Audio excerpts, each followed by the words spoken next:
Bab 3221. Setelah mengitarinya 3 kali, Jack tidak tahan lagi dan meraih bahu Rudy. Kenapa kamu begitu bersemangat? Saya tidak berpikir itu sulit untuk ditebak. Petik 2.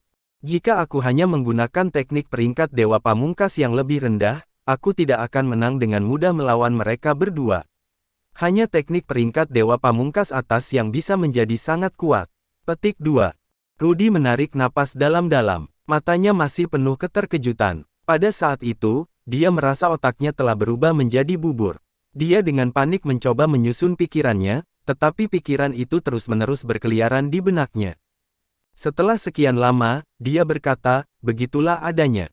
Jadi Anda mengatakan yang sebenarnya kepada David saat itu. Itu sebabnya David sangat terkejut dan gelisah. Jack mengangguk. Rudy menarik napas dalam-dalam sambil perlahan menenangkan diri. Dia perlahan menerima kebenaran. Dia mendongak dan menatap Jack dengan serius. Tidak pernah terlintas dalam pikiranku bahwa aku akan pernah mengenal seorang prajurit yang dapat menggunakan teknik peringkat dewa tertinggi. Saya tidak pernah berpikir bahwa master seperti itu akan muncul di depan saya. Saya pikir itu adalah sesuatu yang tidak akan pernah saya sentuh. Saya tidak percaya. Mengatakan bahwa suaranya mulai bergetar lagi. Jack tersenyum tak berdaya, merasa Rudy terlalu emosional. Dia menarik bahu Rudy. Itu bukan apa-apa. Ada begitu banyak hal istimewa di dunia. Meskipun aku menggunakan teknik peringkat dewa tertinggi, aku tidak akan dianggap sangat berbakat di dunia kelas 1. Bibir Rudy berkedut mendengar itu. Dia berkata dengan putus asa, sangat membuat frustrasi membandingkan dengan orang lain. Jika master lain mendengarnya, saya tidak tahu berapa banyak dari mereka yang akan sangat iri dengan Anda. Semuanya sedang berjuang untuk mendaki dunianya masing-masing, tapi kamu sudah membandingkan dirimu dengan dunia kelas 1. Jack tertawa dan tidak berkata apa-apa. Dia tidak memberikan penjelasan. Lagi pula, jika dia melangkah lebih jauh, itu akan mengungkap banyak rahasianya. Meskipun Jack bersedia berbagi beberapa rahasianya dengan Rudy, bukan berarti Jack tidak keberatan terhadapnya. Jack tidak pernah berpikir untuk berhenti di dunia kelas 3. Dia selalu menargetkan dunia kelas 1. Dunia Void Ilahi adalah rahasia terbesarnya dan satu-satunya tujuannya. Saat itu, banyak hal telah terjadi di dunia kekosongan ilahi. Semua pencapaiannya adalah berkat Divine Void World. Karena dia telah berjanji kepada kepala klan kekosongan ilahi, maka dia pasti akan melihatnya selesai. Saat itu, Rudy mungkin tidak seheboh sebelumnya, tapi dia masih shock. Dia mengerutkan kening dan berkata, namun, teknik alam dewa tertinggi sulit dipelajari. Ini sangat sulit untuk dipahami. Bahkan ahli alam pemadatan ilahi tidak yakin bisa mempelajarinya, jadi bagaimana Anda? Saya tidak meragukan bakat Anda, saya hanya merasa sulit untuk memahaminya. Jack mengangguk. Dia akan merasa diejek jika ada orang lain yang mengatakannya, tetapi jika itu adalah Rudy, maka itu jelas merupakan keingintahuan murni. Jack menarik napas dalam-dalam dan melihat ke kejauhan, itu salah satu rahasiaku. Anda akan mengetahuinya di masa depan. Petik 2. Rudy mengangguk, tidak melanjutkan masalah itu. Dia sudah jauh lebih patuh dari sebelumnya. Karena Jack tidak ingin membicarakannya, dia tidak akan bertanya. Namun, pertanyaan lain muncul pada saat itu. Dia tiba-tiba melihat ke atas dan bertanya kepada Jack, karena kamu sudah menguasai teknik peringkat dewa tertinggi, maka kamu pasti berencana untuk belajar sesuatu yang lebih baik jika kamu mengatakan ingin naik level. Jack mengangguk dengan tenang. Saat Rudy melihat Jack mengangguk, bibirnya mulai berkedut lagi. Dia tidak tahu harus berkata apa pada saat itu. Semua pikiran dari sebelumnya muncul di kepalanya. Dia terkejut, dan dia mulai meraba-raba lagi. Setelah sekian lama, dia akhirnya berkata lagi, aku bahkan tidak tahu level apa setelah peringkat dewa tertinggi. Dibandingkan denganmu, aku merasa seperti lelucon. Bab 3222. Jack berbalik dan menatap Rudy penuh arti. Dia merasa seperti Rudy telah mendapat pukulan berat. Dia tidak pernah berencana melakukan semua itu pada Rudy, tapi itu semua adalah kebenaran. Dia menatap Rudy dengan sungguh-sungguh, jangan khawatir, bukan hanya kamu. Ada banyak orang yang tidak tahu apa yang terjadi setelah peringkat dewa tertinggi. Anda belum pernah menjadi seseorang yang berfokus pada jalan seorang pejuang. Bakat Anda terletak pada alkimia. Petik 2. Penghiburan Jack terbukti berguna. Rudy mengangguk, kamu benar, aku tidak pernah memilih pas ini. Lalu mengapa Anda tidak mengajari saya sekarang? Aku benar-benar ingin tahu peringkat apa yang ada di atasnya. Jack berkata dengan jujur, di atas peringkat dewa tertinggi adalah peringkat Dewa Badai. Peringkat Dewa Badai tidak dibagi menjadi beberapa level. Tidak ada teknik yang lemah di peringkat itu. Rudy mendongak dan berkata, peringkat Dewa Badai, aku merasa itu sangat jauh dariku. Setelah dia mengatakan itu, Rudy tertawa mengejek diri sendiri. Bukan hanya teknik peringkat Dewa Badai yang jauh darinya, bahkan teknik peringkat dewa tertinggi pun jauh di luar jangkauannya.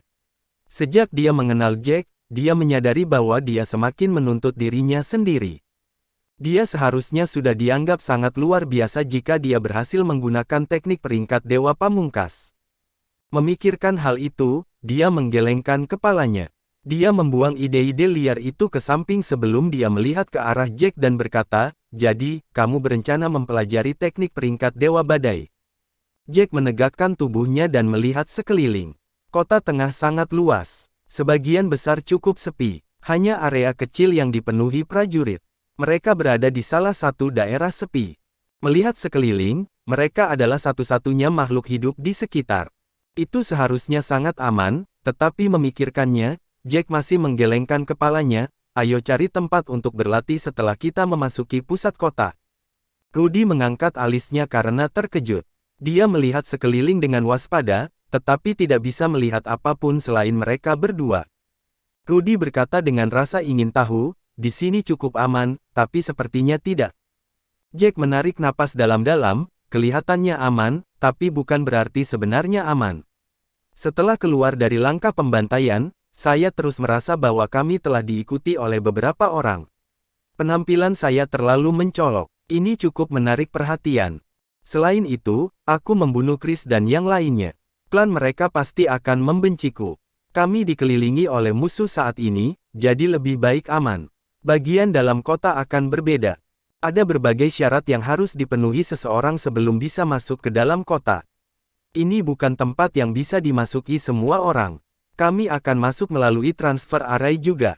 Selama kita cukup berhati-hati dan bergerak cepat, kita bisa lolos dari mata yang mengikuti kita. Setelah menentukan rencananya, Jack tidak ragu lagi untuk membawa Rudy ke jalur transfer menuju pusat kota. Setelah mendapatkan lencana perunggu, dia mendapat hak untuk memasuki kota terdalam. Selain itu, lencana perunggu memungkinkan dia membawa 2 orang lainnya ke kota bersamanya. Jalan menuju susunan transfer sangat mulus. Tidak ada masalah yang tiba-tiba merepotkan yang muncul. Setelah transfer 6 jam, mereka tiba di pusat kota. 6 jam penuh diperlukan untuk perjalanan itu. Itu adalah transfer jarak jauh, dan jelas seberapa jauh mereka telah pergi. Bab 3223. Di sebuah penginapan kecil di sudut barat daya pusat kota, Jack dan Rudy sedang menikmati teh dengan penuh minat. Mata Rudy terbelalak saat dia melihat ke segala arah, mengamati semua yang ada di tempat itu. Dia dipenuhi dengan keterkejutan dan keingintahuan seolah-olah ini adalah pertama kalinya dia berada di kota. Jack menatapnya lama sebelum tertawa dan berkata, apa yang kamu lihat? Apa yang membuat penasaran? Setelah mendengar apa yang dia katakan, bibir Rudy berkedut putus asa. Dia merendahkan suaranya saat dia mencondongkan tubuh ke arah Jack, kamu bertanya kenapa aku penasaran. Bagaimana kamu begitu tenang? Kamu sama sekali tidak terlihat penasaran. Sudah cukup aneh bahwa ada penginapan di pusat kota, tapi yang menjaga penginapan itu sebenarnya adalah penjaga bertopeng. Bukankah itu untuk? Mengatakan itu Rudy sangat terkejut sehingga dia tidak tahu harus berkata apa. Jack menggelengkan kepalanya sedikit, berkata tanpa daya, apa yang membuat Anda begitu terkejut? Setiap tempat memiliki keistimewaannya masing-masing. Tidak peduli apa yang muncul di dunia berputar, saya tidak akan terkejut. Karena ada penginapan di sini, pengasuh juga dibutuhkan. Para penjaga bertopeng itu pada dasarnya adalah manajer dunia berputar. Mereka akan muncul di mana saja jika tempat itu membutuhkan seseorang untuk menjaganya. Tidak masalah apakah itu area taruhan di kedai teh. Petik 2. Kata-kata Jack masuk akal, tapi Rudy tetap tidak bisa menahan keterkejutannya. Dia menyesap teh lagi sebelum berkata, penginapan di sini sepertinya aman. Kamu bisa menggunakan salah satu ruangan untuk berlatih teknik peringkat Dewa Badai. Jack mengangguk. Itulah tepatnya yang dia rencanakan. Penginapan memiliki aturan melawan perkelahian pribadi dan menerobos masuk ke kamar lain. Dengan dua kamar itu, dia benar-benar aman jika dia ingin berlatih teknik peringkat Dewa Badai. Aturan dunia berputar bukanlah sesuatu yang peduli dengan latar belakangmu. Selama Anda memecahkannya, Anda akan disambar petir dan berubah menjadi abu. Jadi tidak ada orang idiot yang memutuskan untuk meluncurkan serangan diam-diam di penginapan. Rudy menambahkan teh lagi untuk dirinya sendiri, mengeluh, ini pasti aman, tapi sangat mahal, hanya satu malam di sini harganya 100.000 kristal roh.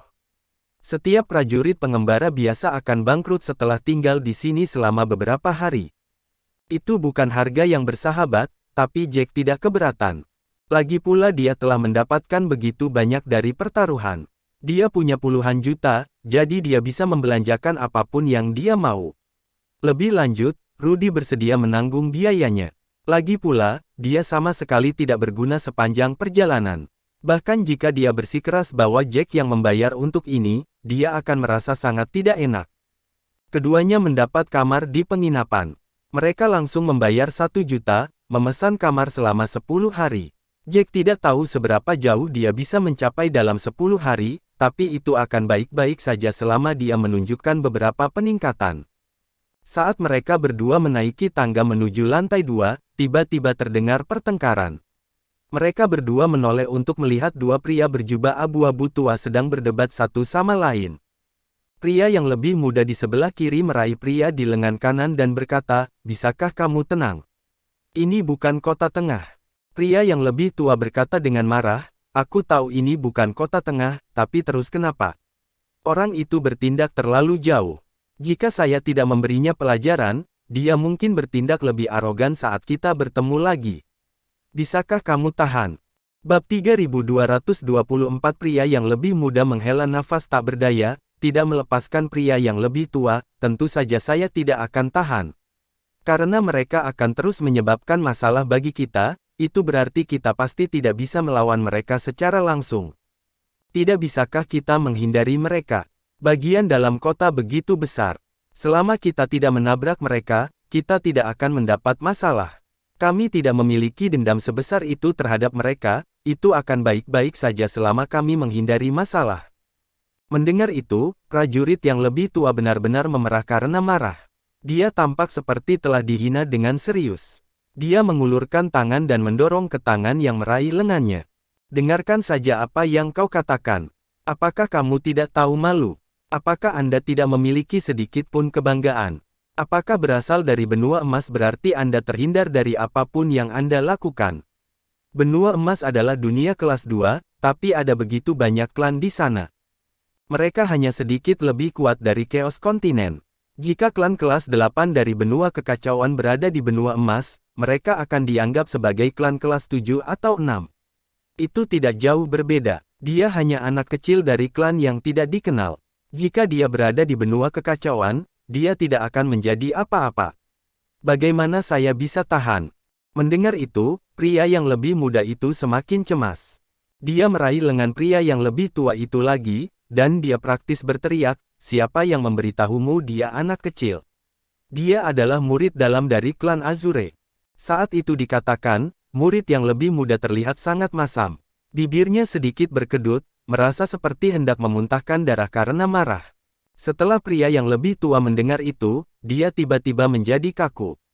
Namun, dia dengan cepat kembali ke sikapnya sebelumnya, mengguncang pria yang lebih muda itu lagi. "Jadi kenapa? Kita seharusnya diintimidasi seperti itu." Pria yang lebih muda melihat bahwa kata-katanya sama sekali tidak membuahkan hasil. Pria tua itu sama sekali tidak mendengarkannya. Pria yang lebih muda tiba-tiba merasa ingin memuntahkan darah. "Kamu hanya menolak untuk mendengarkanku, bukan? Klan Azure bukanlah klan kecil. Mereka di atas rata-rata di benua emas. Jika kita menghadapi mereka secara langsung, kita hanya akan menyebabkan masalah bagi diri kita sendiri. Bisakah kamu bangun? Ini bukan waktunya untuk keras kepala. Segalanya akan lebih baik jika kita mundur selangkah saja. Kita bukan musuh bebuyutan. Jika kita membiarkannya berlalu, maka semuanya akan hilang. Lagi pula, dunia kelas 2 dipisahkan dari dunia kelas 3 selama kita menghindarinya, tidak akan ada masalah di masa depan. Mengapa Anda bersikeras mencari masalah? Saat itu dikatakan, pria yang lebih tua itu tampak seperti meledak. Wajahnya benar-benar merah, sepertinya dia baru saja ditampar dengan kejam oleh pria yang lebih muda. Pria yang lebih tua mengatupkan giginya, apa yang kamu katakan? Saya bersikeras menyebabkan masalah. Dia menunjuk ke hidungnya sendiri dan matanya membelalak marah, merekalah yang jelas-jelas menyebabkan masalah bagi kita terlebih dahulu. Aturan pertaruhan sudah jelas. Selama kedua belah pihak setuju, maka itu bisa terjadi. Saya ingin bertaruh melawan dia karena dia memiliki sesuatu yang saya inginkan. Jika bukan karena itu, aku tidak akan peduli dengannya. Hanya karena saya bukan dari klan kelas 9, dia menemui saya dengan mencibir. Jika Anda tidak menghentikan saya akan melawannya di tempat. Siapa yang peduli dari klan mana dia berasal? Apakah dia diperbolehkan melakukan apapun yang dia inginkan hanya karena kedudukannya? Ketika pria yang lebih muda mendengar itu, bibirnya sedikit berkedut dan ekspresinya menjadi sangat masam. Dia mengambil napas dalam-dalam, menekan keinginannya untuk memarahi pria yang lebih tua. Dia menegakkan tubuhnya dan berkata, "Berapa umurmu sekarang? Selama bertahun-tahun, bukankah Anda mengalami banyak hal? Mengapa Anda membiarkan emosi mengendalikan Anda? Jika dia meremehkanmu, itu hanya karena dia tidak mengenalmu." Bab 3225. Seperti yang kau katakan, itu murni karena dia memandang rendah klanmu. Terus, bukankah itu sesuatu yang normal jika menyangkut murid dari klan tingkat tinggi? Anda telah melakukan ini sebelumnya juga. Apakah Anda satu-satunya yang diizinkan melakukannya? Sudah kubilang jaga emosimu sebelum memasuki pusat kota. Lagi pula, ada prajurit dari 4 dunia di sini.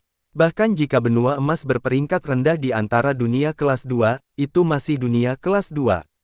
Kami tidak bisa meremehkan mereka. Pria yang lebih muda berusaha sangat keras untuk menasihati pria yang lebih tua, berharap pria yang lebih tua dapat menerima kata-katanya. Pria yang lebih tua hanya berpikir untuk melampiaskan rasa frustrasinya. Dia tidak tahan dengan apa yang telah terjadi. Dia merasa harga dirinya telah diinjak-injak. Jack mengangkat alis pada argumen di bawah ini. Matanya memiliki kilatan penasaran di dalamnya. Dia tidak menyangka akan ada prajurit dari 4 dunia di sana. Bahkan para prajurit dari benua kekacauan tidak dapat bertindak seperti raja. Di tengah kota, para prajurit dari benua kekacauan rata-rata lebih kuat.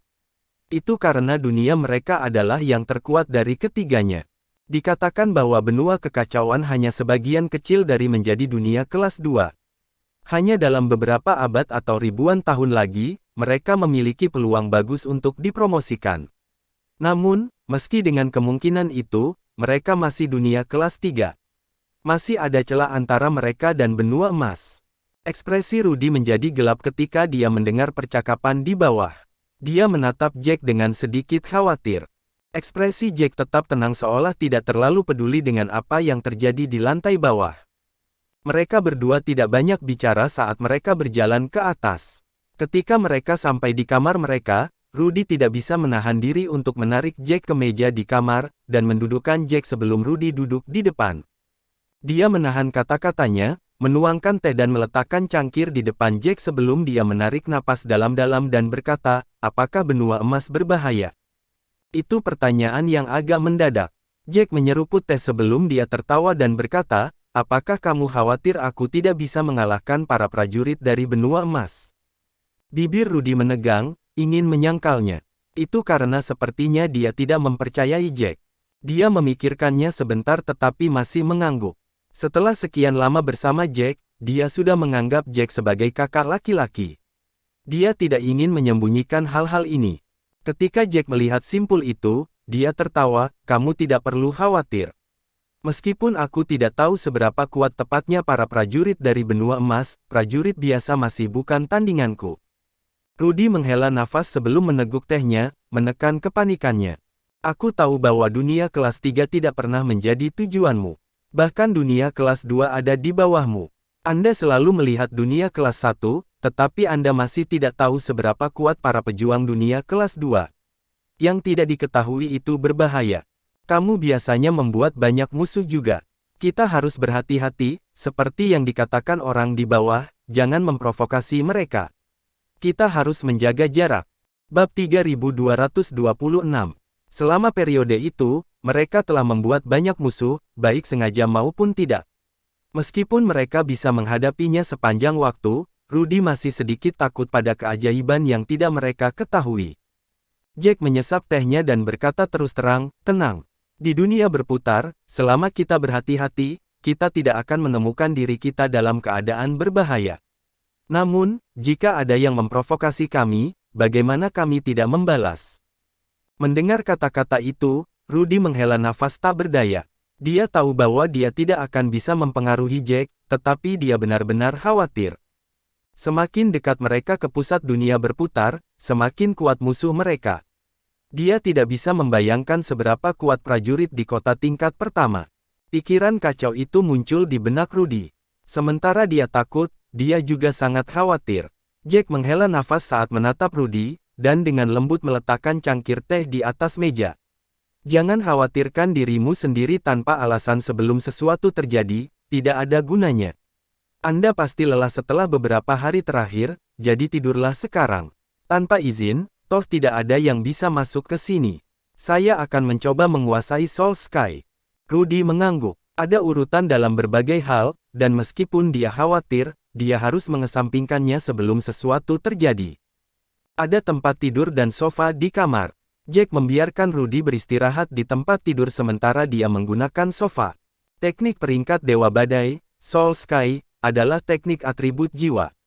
Bahkan pembangkit tenaga dari alam pemadatan ilahi sering dihancurkan oleh teknik peringkat Dewa Badai karena mereka sangat sulit untuk dipahami, hanya memahami isinya biasanya akan memakan banyak waktu, apalagi membawanya ke tingkat mahir. Mereka yang tidak memiliki bakat yang cukup bahkan tidak akan bisa memahami tekniknya, tetapi ini sama sekali tidak menyusahkan Jack.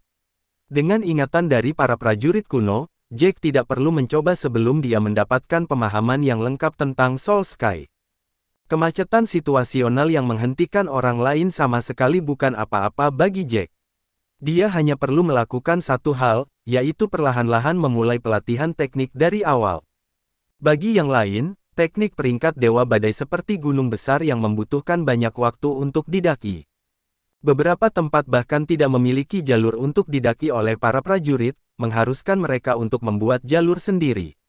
Namun, itu lebih mirip dengan botol kosong untuk Jack. Dia hanya perlu terus-menerus menambahkan air ke dalam botol untuk melatih tekniknya. Teknik peringkat Dewa Badai juga dibagi menjadi 3 tahap, dan setiap tahap memiliki namanya sendiri. Tahap pertama Soul Sky disebut Broken Soul Blade. Jika Jack ingin menggunakan Soul Sky untuk melawan musuh-musuhnya, dia harus menguasai Soul Sky. Hanya dengan membawanya ke level itu dia bisa melenyapkan orang dengan itu. Jack menarik napas dalam-dalam dan mengeluarkan hadiah yang telah dia kumpulkan di Master Seed. Dia mengeluarkan buah jiwa ungu, buah Phoenix hijau, dan 2 permata jiwa, meletakkan semuanya di atas meja. Tidak peduli apakah harta itu berguna atau tidak, dia akan menyerapnya terlebih dahulu. Hanya dengan mengumpulkan kekuatan yang cukup dia bisa memadatkan jiwa ilahi. Dengan jiwa ilahi, dia akan bisa menggunakan pedang jiwa patah. Waktu perlahan berlalu, dan mereka telah berada di pusat kota selama 10 hari. Meskipun mereka telah membayar untuk masa tinggal mereka, hasil yang diterima Jack sangat tidak memuaskan. Dalam 10 hari, dia hanya mampu menyerap 1 permata jiwa dan 1 buah jiwa ungu, dan dia hanya memiliki 1/10 jiwa ilahi. Ini sama sekali bukan yang dia perkirakan.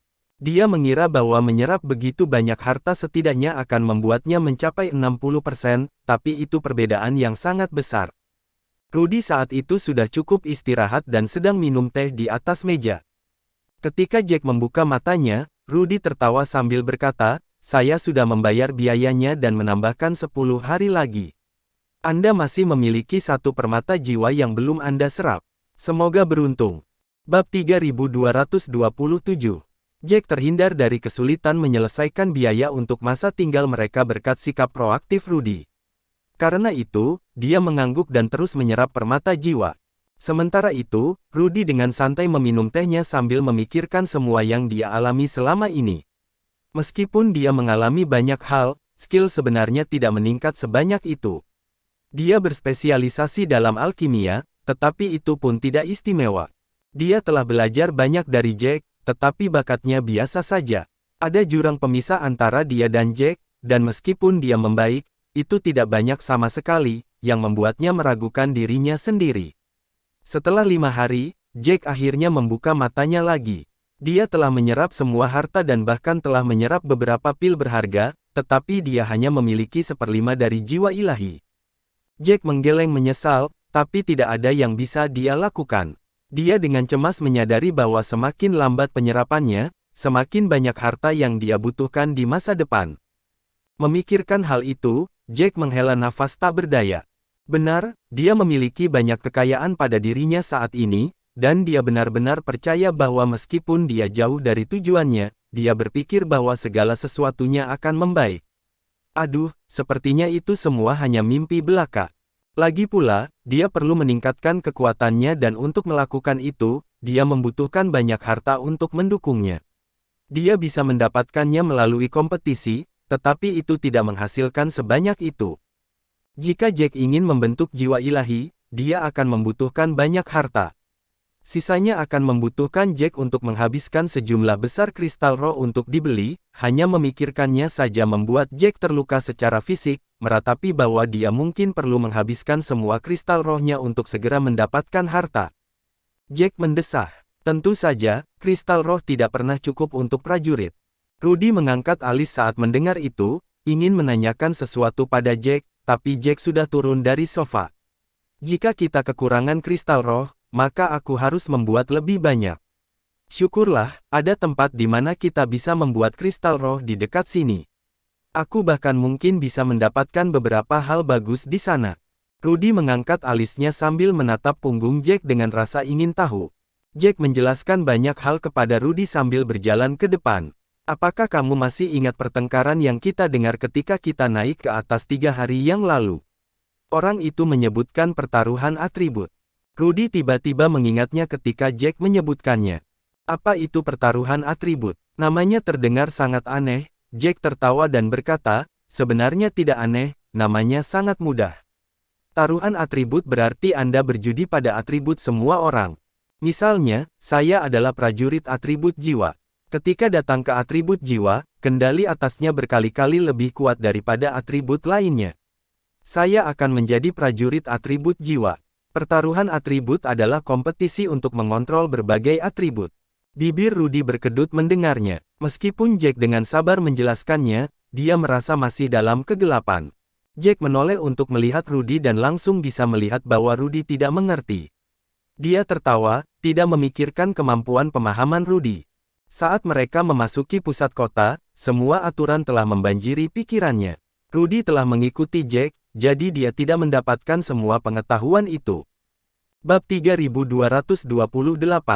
Rudy mengerutkan kening dan memikirkannya sejenak sebelum berkata, jadi, bisakah aku memahaminya sebagai murni menggunakan atribut untuk menyerang? Jack mengangguk. Pada dasarnya begitu. Gunakan atribut yang paling Anda kendalikan untuk melancarkan serangan paling murni. Rudy masih agak ragu. Saya masih tidak bisa mengerti. Seberapa kuat serangan atribut murni?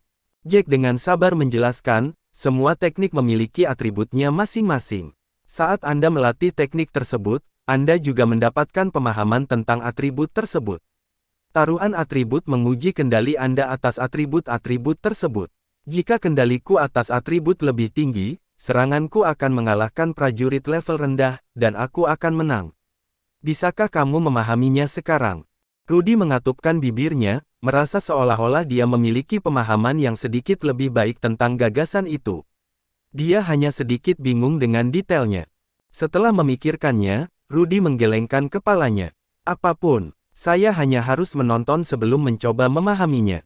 Jack tersenyum dan setuju. Mereka tidak jauh dari tempat pertaruhan itu. Mereka berdua tidak lagi membuang waktu setelah mereka membuat keputusan. Jack membawa Rudy ke Pron Area. Area Pron berada di sisi timur pusat kota, dan mereka bertemu dengan beberapa prajurit yang menuju ke sana dalam perjalanan. Rudy bisa melihat kegembiraan dan bahkan semangat di wajah mereka, ekspresi seperti itu biasa terjadi di kota tengah. Selama ini, Rudy merasa hati mereka terpengaruh oleh semua perjudian itu.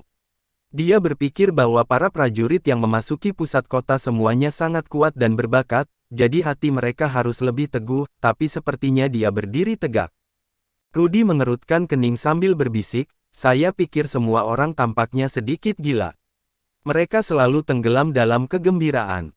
Jack mengangguk, tidak terkejut. Bukankah itu normal? Apapun jenis pertaruhannya, selalu ada ketidakpastian dan peluang untuk membalikkan keadaan.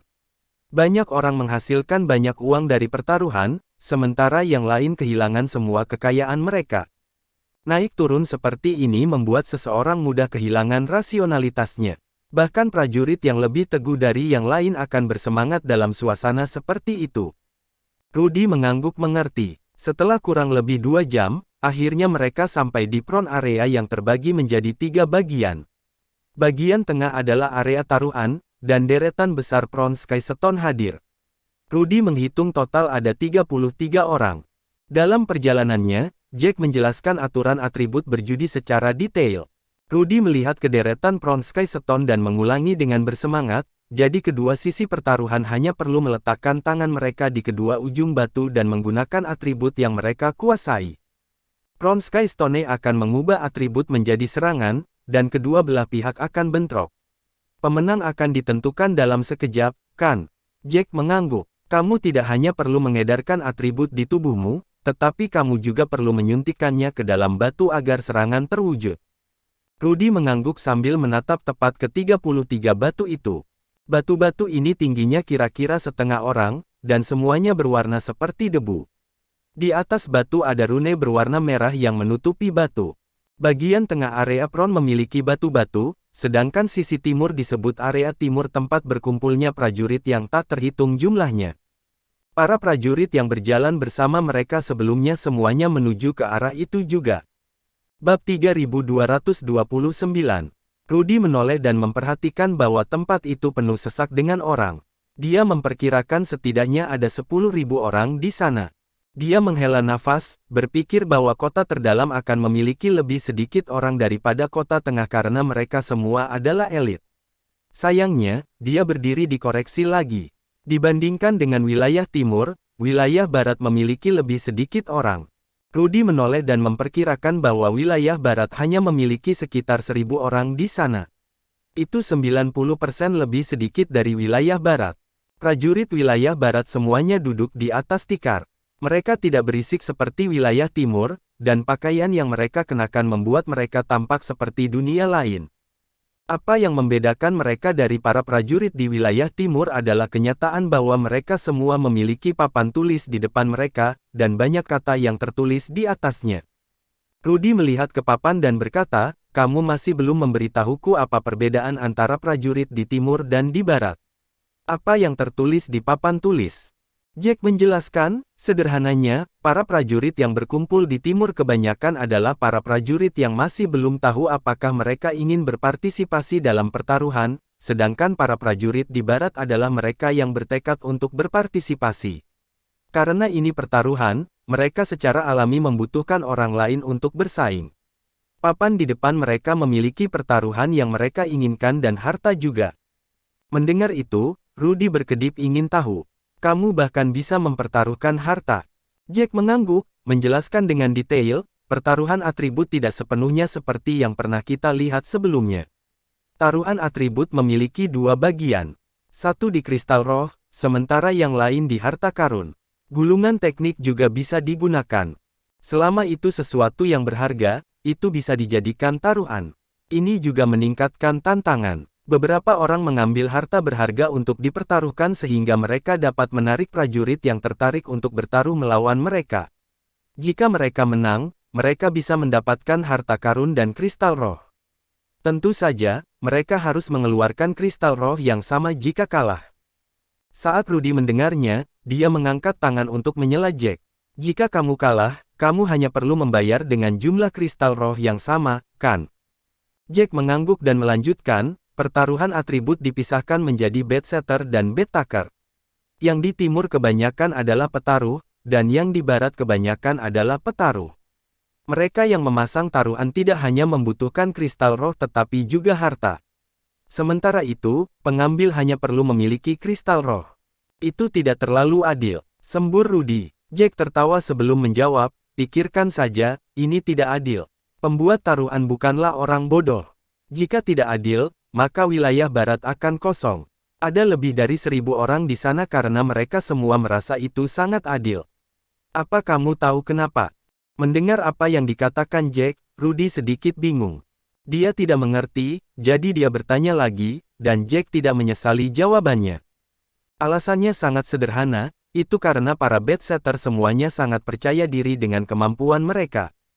Mereka menyetujui peraturan tersebut karena mereka khawatir tidak ada yang akan bertaruh melawan mereka.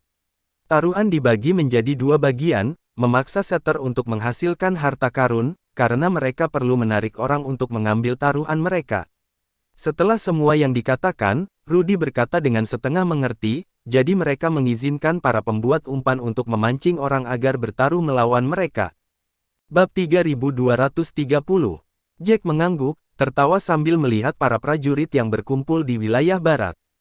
Ikan yang memakan umpan kadang-kadang bahkan bukan ikan tetapi binatang buas yang tidak bisa ditelan. Jadi, tidak ada yang tahu bagaimana semuanya akan berakhir, katanya.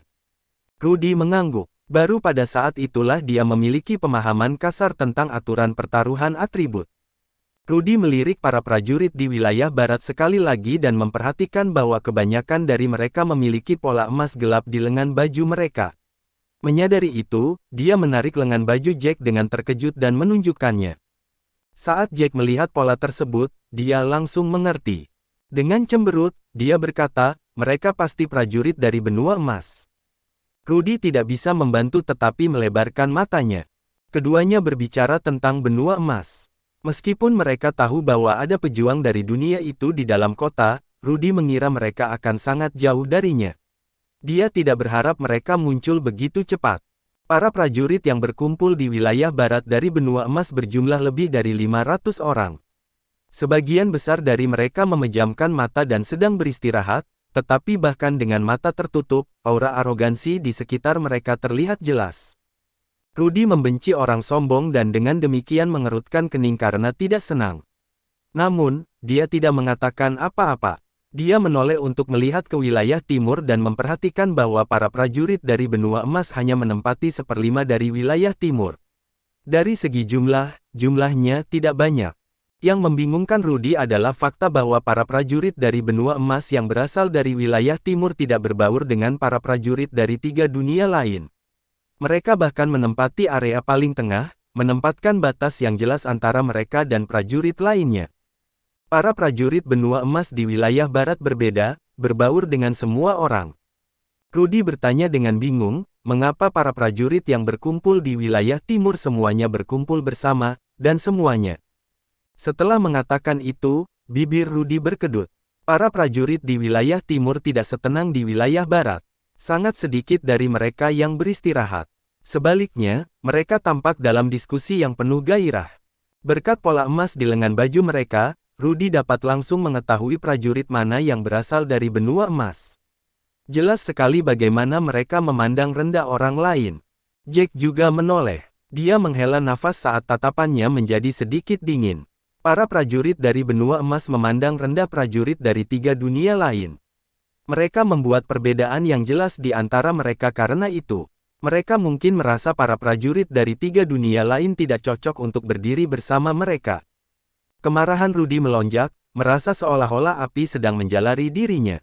Menjijikkan. Mereka pikir mereka siapa? Meskipun benua emas adalah dunia kelas 2, mereka adalah yang terendah di antara dunia kelas 2. Apakah mereka pikir orang lain tidak tahu itu? Mengapa mereka bersikeras bertindak seolah-olah mereka tidak melakukannya? Jack mendengus. Melihat kesombongan di wajah mereka, dia merasa seperti dia mungkin akan berakhir dengan konflik dengan mereka. Namun, itu baik-baik saja, dia akan merespons dengan tepat. Bukan itu yang akan mereka pikirkan. Mereka berpikir bahwa mereka lebih baik dari yang lain hanya karena berasal dari dunia kelas 2. Di mata mereka, prajurit dari dunia kelas 3 semuanya setingkat lebih rendah dari mereka. Orang seperti itu tidak mudah bergaul, kata Jack lugas. Bibir Rudy berkedut saat dia berkata dengan jijik, haruskah mereka mencoba pamer seperti itu? Itu hanya menjijikkan. Memikirkannya saja membuatku tidak bisa berkata-kata. Mengatakan itu, dia menatap Jack. Dengan temperamen Jack, sangat mungkin Jack akan bertengkar dengan mereka. Bersambung.